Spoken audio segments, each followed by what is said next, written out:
The Marquess and the Midnight Printer. Chapter 1. The Shadow of Treason. The gaslights of Whitehall hissed their serpentine disapproval as the Marquess of Atherton stepped from his carriage into the damp London night. The air, thick with coal smoke and river fog, clung to his greatcoat like a worried creditor. Inside the Smythe townhouse, however, the atmosphere was one of brittle festivity. Crystal chandeliers blazed, chasing the shadows from gilded cornices, and the murmur of polite conversation, punctuated by the occasional trill of forced laughter, seeped through the heavy oak door. Lord Elias Thorne, the Marquess of Atherton, was not a man who relished such gatherings. At 38, he possessed the quiet, observant stillness of a man who had learned that words, once spoken, could not be retrieved. His own reputation was one of unimpeachable rectitude, a man who voted his conscience but kept his own counsel, a landowner known for fairness, a peer who was respected rather than loved. He was, by design, unremarkable in a world that thrived on spectacle. His presence tonight was a matter of political duty. Sir Reginald Fletcher, a bluff, booming man of commerce who had recently purchased his way into a baronetcy and a seat in the Commons, was a key ally in the upcoming vote on the factory bill. Atherton's support was needed, and Sir Reginald's hospitality, however graceless, was a small price to pay for progress. He found his host holding court by the fireplace, his ruddy face a mask of jovial outrage. The very nerve of the man, Atherton. This latest pamphlet, this midnight crier, it calls for the heads of men like us. Says our factories are temples of despair, and our profits are stained with the blood of innocents. Treason, plain and simple. Atherton accepted a glass of claret, his expression impassive. Hyperbole, Sir Reginald, is the currency of the disenfranchised. It is hardly treason. It is sedition, Sir Reginald insisted, a droplet of spittle landing on his own cravat. The Home Office is beside themselves. They say the printer is as elusive as a ghost. Appears in one alley, prints his filth, and vanishes. They'll hang him when they catch him, and good riddance. As Sir Reginald ranted, Atherton's gaze drifted. It was then that he saw her. She was half hidden in the shadow of a grand pillar, a slender figure in an unadorned gown of deep grey, a stark contrast to the jewel-toned silks of the other ladies. She held a book, not a dance card, and was reading with an intensity that suggested she found more life in its pages than in the entire room. This was Miss Clara Fletcher, the baronet's daughter. He had seen her before, of course, always on the periphery. She was the quiet one, the one who blushed when addressed, the one who seemed to wish the floor would open and swallow her whole. Sir Reginald, in his blustering way, often lamented her shyness as a poor asset on the marriage market. But watching her now, Atherton saw not shyness, but a deep, profound observation. Her eyes, the colour of a winter sky, would flicker up from her book and sweep across the room, missing nothing. They would rest on a laughing dandy with a flicker of cool assessment, or on a gossiping dowager with something that looked like weary disdain. She was a watcher, just like him. As if sensing his gaze, she looked up. For a heartbeat, their eyes met. There was no simpering flutter, no coquettish glance away, just a clear, calm, and startlingly direct look of recognition. Then, with a slight nod, she returned to her book. It was a gesture of acknowledgement, not of invitation. It was strangely thrilling. Later that evening, seeking respite from Sir Reginald's relentless monologue on the price of cotton, Atherton wandered into the library. It was a handsome room, but clearly for show, its leather-bound volumes pristine and untouched. The only signs of life were a single branch of candles on a central table and a stack of papers. Curious, he moved closer. They were pamphlets, thin, cheaply printed things with crude woodcut illustrations. He picked up the top one. The title screamed at him, "The Midnight Crier, a Voice for the Voiceless." Below it, in smaller type, "On the True Cost of a Lord's Leisure." He had heard of these. They were the bane of the government's existence, appearing like mushrooms after rain, plastered on walls, slipped under doors, read aloud in taverns and workrooms. They spoke of the plight of child labourers in mines and mills, of the starvation wages of farm workers, of a parliament so divorced from the people it governed that it might as well be on the moon. The prose was fierce, intelligent, and laced with a bitter, righteous poetry. He began to read the one in his hand. It was an attack on the very factory bill Sir Reginald was championing, exposing the loopholes that would allow mill owners to continue exploiting children for the paltry sum of a few extra yards of cloth, woven on the fragile bones of innocence. The arguments were not just emotional, they were meticulously researched, citing parliamentary records and eyewitness accounts. It was the work of a sharp, informed, and deeply passionate mind. A floorboard creaked. He turned. Clara Fletcher stood in the doorway, her face paling to the colour of bone. Her eyes were fixed not on him, but on the pamphlet in his hand. For a terrible, suspended moment, the only sound was the sputtering of the candles. Then, her composure shattered. She took a quick, panicked step forward, her hand outstretched. "Please," she whispered, her voice tight with fear. "You mustn't. That is my father's. He's collecting evidence for the Home Office." It was a terrible, desperate lie, and they both knew it. Sir Reginald was not a man for collecting evidence. He was a man for making accusations. Atherton looked from her terrified face to the pamphlet, then back again. He remembered the intensity of her gaze in the ballroom, the sharp observation, the hidden life. The pieces, impossible as they seemed, began to fall into a breathtaking, dangerous pattern. He did not smile, nor did he adopt a patronizing tone. He simply met her panic with his own unshakable calm. "Is that so, Miss Fletcher?" he asked quietly, placing the pamphlet back on the pile with deliberate care. "A strange piece of evidence for your father to collect. It is, after all, a rather brilliant dismantling of his own political position." Her breath hitched. The fight-or-flight instinct was clear in the trembling of her hands, the rapid rise and fall of her chest. She was caught, and she knew it. All the defiance that poured from her pen seemed to have fled, leaving only a terrified young woman. "I don't know what you mean," she managed, the words brittle. "I think you do," Atherton said, his voice still soft. He took a step closer, not to intimidate, but to ensure no one in the corridor beyond could hear. The author of The Midnight Crier has a particular turn of phrase, a way of describing injustice not as a political theory, but as a wound. It is deeply felt. He gestured subtly to the book she still held. "Your father mentioned you were fond of Mrs. Shelley. I can see the influence.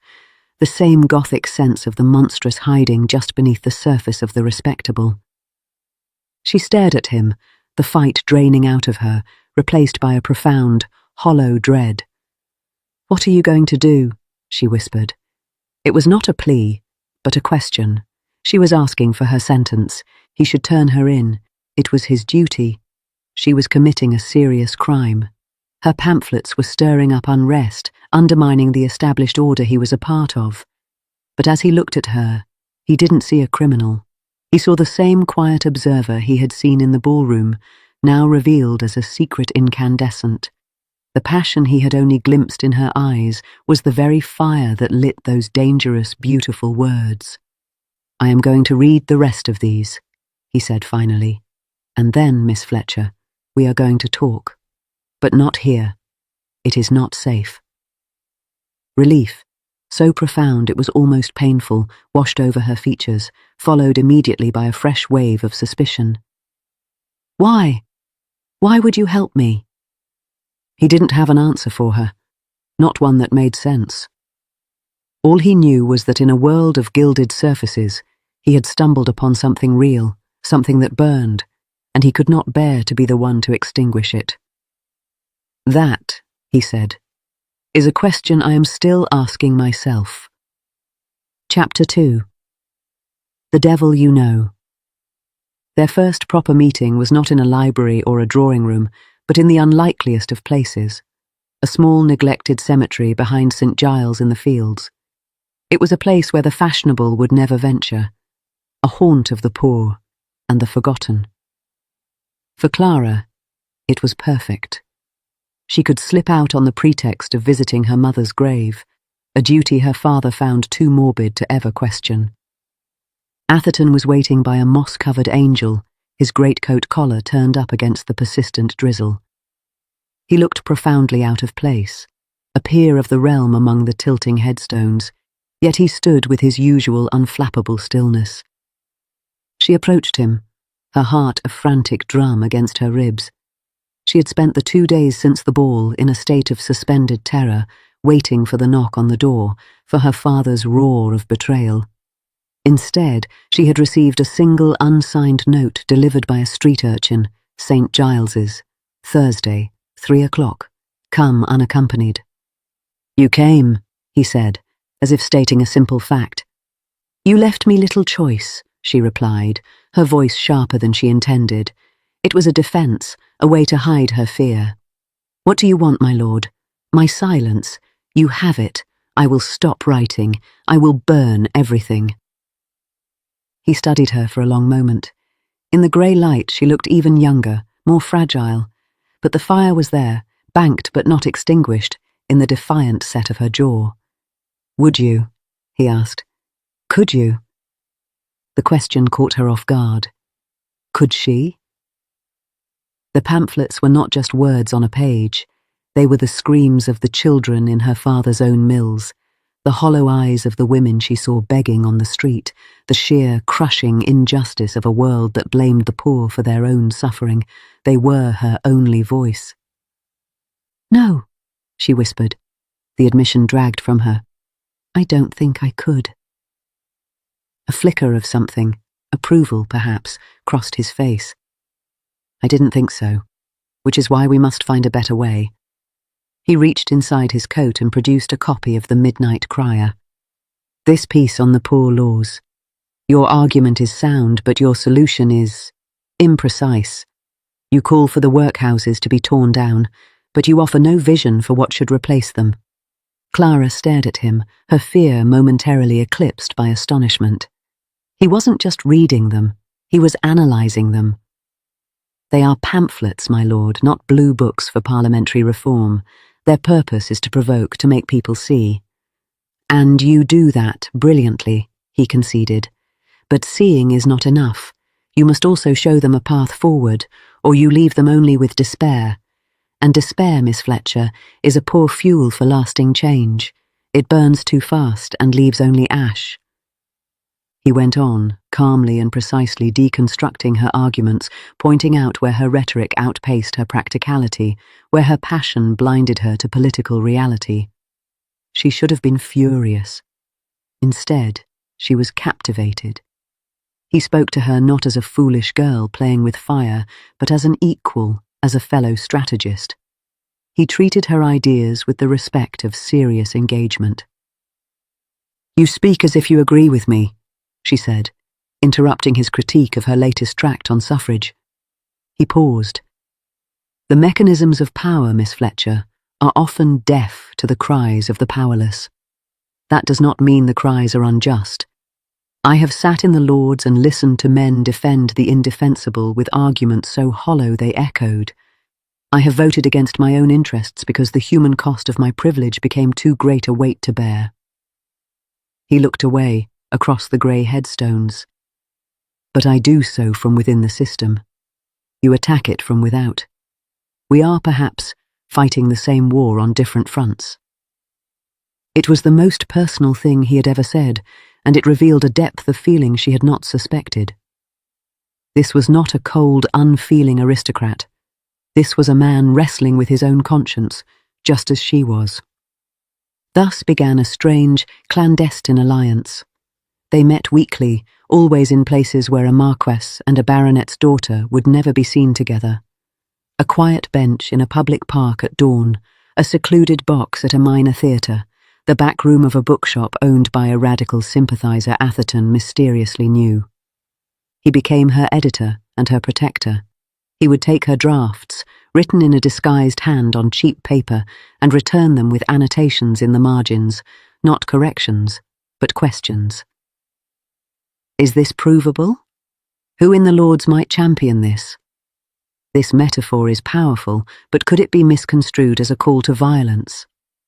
He taught her the language of power, showing her how to translate her raw outrage into arguments that could, potentially, influence the very men she was attacking. In turn, she opened his eyes. He had read reports on poverty. She showed him the people. She took him, once, disguised in plain clothes, to a ragged school in 7 Dials, where children learned their letters in a freezing room by the light of a single tallow candle. He saw the hunger in their faces, the desperate eagerness in their eyes. It was one thing to vote on a bill about education. It was another to look into the eyes of a child who might benefit from it.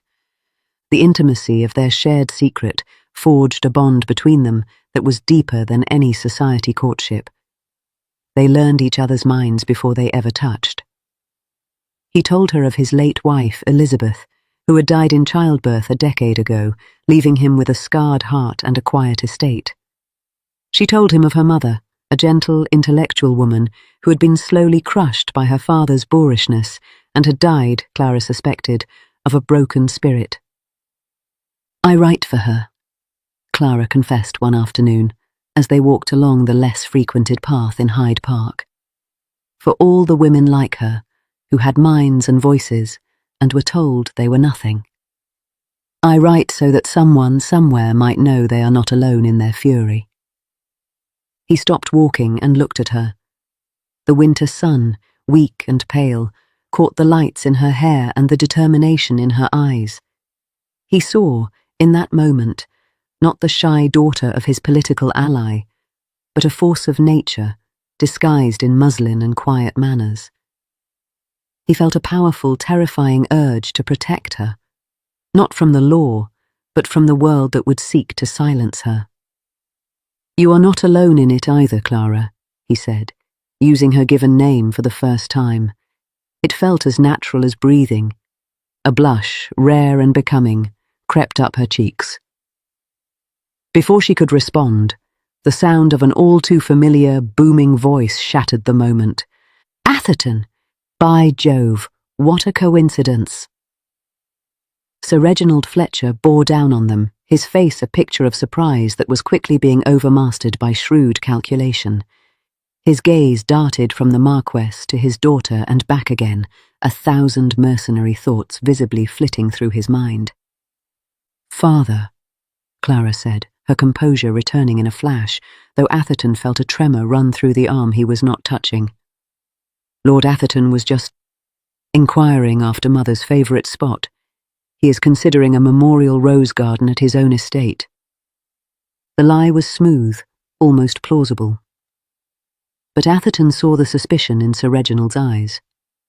The man was a fool about many things, but he was not a fool about opportunity. A Marquess, even a quiet one, was a spectacular prize for a cit's daughter. "A rose garden, eh? Capital idea. My late wife was fond of roses." He clapped a heavy hand on Atherton's shoulder. "Well, my lord, you must come to dinner. No arguments. We have much to discuss. That factory bill won't pass itself." Atherton had no choice but to accept. As Sir Reginald led them back towards the main thoroughfare, chattering about politics and progeny, Clara shot Atherton a look of pure, undiluted panic. The careful wall between their two worlds had just been breached, and through the crack, a new, more personal danger was beginning to seep in. Chapter 3. The Printer's Proof. Sir Reginald, it transpired, was not just an opportunist, he was a campaigner. He saw in Atherton's unexpected proximity to his daughter the solution to all his social aspirations. Dinners were arranged, invitations to the opera procured, and suddenly the Marquess of Atherton found himself a constant, if reluctant, presence in the Fletcher household. For Clara, it was exquisite torture. To have him so close, to laugh at his dry wit across a dinner table while her father beamed, to feel the light brush of his hand as he helped her into a carriage, all the while knowing the vast, dangerous secret that lay between them. It was intoxicating and terrifying in equal measure. Their secret meetings became impossible. Their only communication now was through the pamphlets themselves. She would weave coded messages into the text, a reference to a quiet angel in a cemetery, a phrase about winter light on a hidden path, and he would respond with subtle shifts in his public statements, a pointed question in the Lords that mirrored a point she had made. The danger, however, was not just personal. The net was tightening around the phantom printer. The government, stung by the crier's increasing influence, had put a new man on the case, a cold, ambitious Home Office Undersecretary named Thaddeus Cole. He was a different breed from the bumbling constables before him. He was intelligent, methodical, and utterly ruthless. One evening, after a particularly strained dinner at the Fletchers', Cole was a guest. He was all sleek dark hair and watchful eyes. As the ladies withdrew, he cornered Atherton with a glass of port. "A dull business, this manhunt for the printer. Wouldn't you agree, Lord Atherton?" Cole said, his voice a silken purr. "I take no interest in the affairs of the Home Office," Atherton replied evenly. "No? A pity. The fellow is clever, I'll give him that. But he's made a mistake." Cole smiled, a thin, unpleasant gesture. His last pamphlet contained a reference to a specific clause in the 1802 Factory Act. An obscure clause. So obscure, in fact, that it's not in any of the public summaries. You'd have to have access to the full annotated parliamentary record to know it. Atherton's blood ran cold, but his expression remained marble. "And you think the printer has such access?" "I think the printer is someone with connections to the heart of the government, someone who moves in our world." Cole's eyes glinted.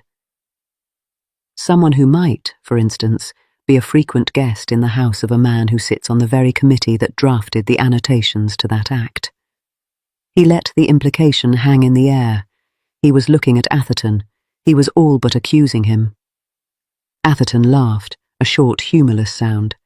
"A fascinating theory, Mr. Cole. If I were a secret radical, I assure you, my pamphlets would be far more tedious. Now, if you'll excuse me, I promised Miss Fletcher a turn about the garden." He found Clara in the conservatory, her hands clasped tightly before her. He drew her into the deeper shadows, away from the lighted windows.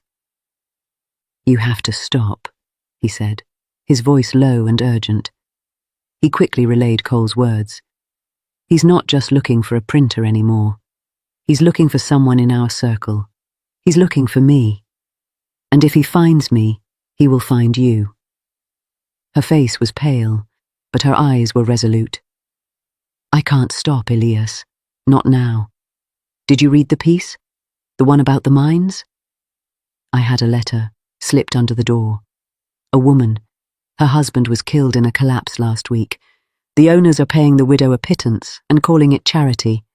Someone has to speak for her." "Let someone else speak," he said, his composure finally cracking, a raw edge of fear in his voice. "Let me speak. I'll introduce a bill. I'll give a speech. I'll shout it from the floor of the Lords. And they will listen to you, a Marquess, and pat you on the back for your tender conscience, and then they will vote down your bill, and nothing will change," she shot back, her own fear turning to fire. "The crier shames them. It makes their dinner parties uncomfortable. It forces them to see the faces of the people they step over to get into their carriages. That is its power. I cannot give that up." He stood there, defeated by her logic, her passion, her sheer indomitable will. He loved her. The realization hit him with the force of a physical blow. He loved her not despite her dangerous secret, but because of it. He loved the woman who wrote fire in the dark. "Then we have to be cleverer," he said, his voice softening. "We have to find a way to protect you that doesn't involve you falling silent." He began to lay out a new plan. He would use his name, his reputation, his unimpeachable character to create a front. He would fund a new publication, a legitimate journal of social reform. They could call it the Reformers' Review. It would be above board, with a named editor, a retired academic Atherton knew who was sympathetic to the cause, and a clear mission. Clara could write for it, under a pseudonym, her words now dressed in the respectable garb of a proper periodical. The Midnight Crier, meanwhile, would fall silent. If Cole was looking for the printer, he would find only an empty void. The trail would go cold. "It's a compromise," he admitted.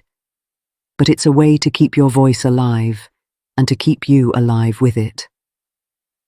She listened, her eyes searching his face. She saw the fear for her, the depth of his caring, and the ingeniousness of his plan. It was a way out of the shadows and into a different kind of light. It meant giving up the thrilling, terrifying anonymity of the midnight printer, but it meant gaining something else, a future. "And what of us?" she whispered, the question hanging in the warm, plant-scented air. He reached out, and for the first time took her hand. It was trembling. "If you will have me, Clara, then I am yours. We will face Cole, and my world, and your father, and all of it. Together." Before she could answer, a sharp voice cut through the gloom from the doorway to the house. "There you are, Clara, Lord Atherton. My daughter is not accustomed to such private consultations." It was Sir Reginald, his bonhomie replaced by a sudden paternal sternness that was, Atherton knew, entirely for show. He was protecting his investment. But as Clara squeezed his hand before letting go, Atherton felt a surge of hope. They had a plan. They had each other. Now they just had to survive the night. Chapter 4. A Voice in the Light. The following weeks were a masterclass in duplicity and meticulous planning. While the world saw Lord Atherton as a suitor, slowly and properly courting Miss Fletcher under the watchful eye of her father, another, more urgent courtship was taking place. They were courting survival. Atherton secured the services of Mr. Ezra Peyton, a former Don at Cambridge who had been asked to leave for his unorthodox views. Peyton was a shambling, brilliant man who was overjoyed at the prospect of editing a reform-minded journal with a secret, anonymous backer. The first issue of the Reformers' Review was being planned, even as the last echoes of the Midnight Crier faded. Clara, meanwhile, had to perform the most difficult role of her life, the blushing, demure fiancée. For of course Sir Reginald had pounced. The moment Atherton had formally asked for his daughter's hand, the baronet had all but wept with joy. The engagement was announced in the Gazette. Clara Fletcher, the shy, bookish daughter, was to become a marchioness. The news sent a ripple through society. The quiet Marquess, finally emerging from his shell of grief, and for the daughter of a cit.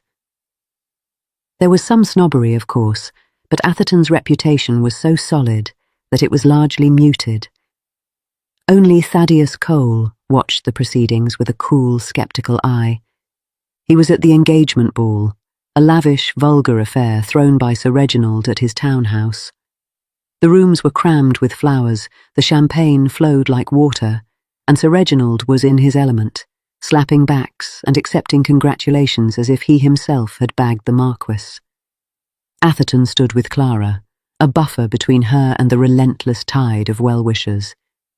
She was a vision in pale blue silk, but he could feel the tension humming through her. The first issue of the Reformers' Review was to be printed the next day.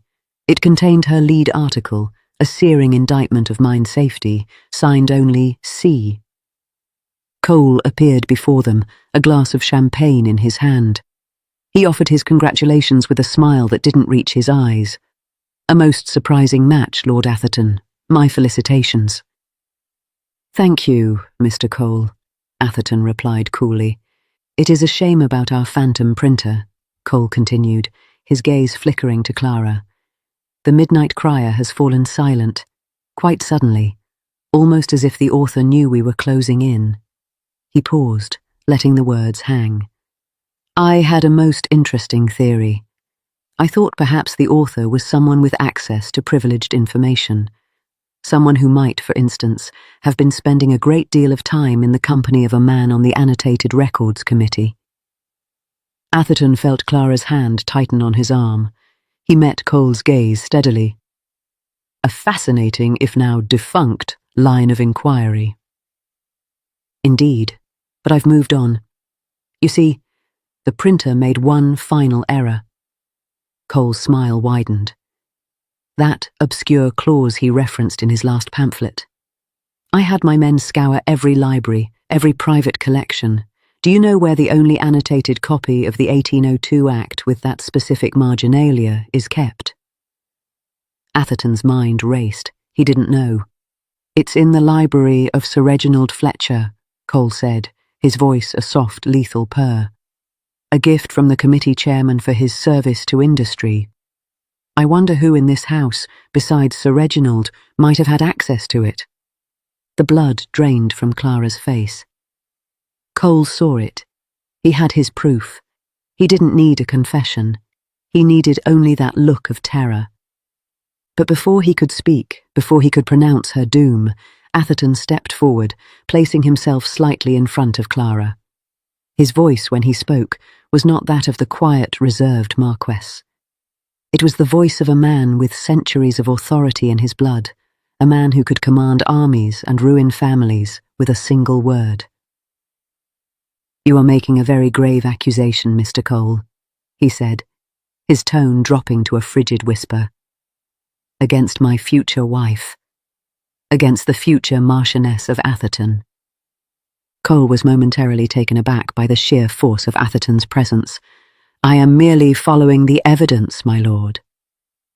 Your evidence, Atherton continued, his eyes boring into Cole's, is a book in a library, a book which, I assure you, has been touched by dozens of guests, servants and family members. To build a case for sedition on such flimsy grounds would be professional suicide. You would be a laughingstock.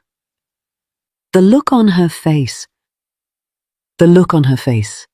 Atherton interrupted, his voice like the crack of a whip, is that of a gently bred young woman being menaced by a government functionary at her own engagement ball.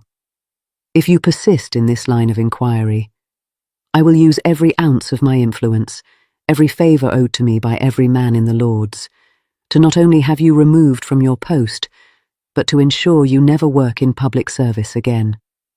I will destroy you, Mr. Cole, not with a pamphlet in the night, but in the broad light of day, with all the power and privilege my name affords me. Is that clear? He had never used his position like this, never wielded his title as a weapon. It felt ugly and corrupt, but for her, he would do it. He would burn his own precious reputation to the ground to keep her safe.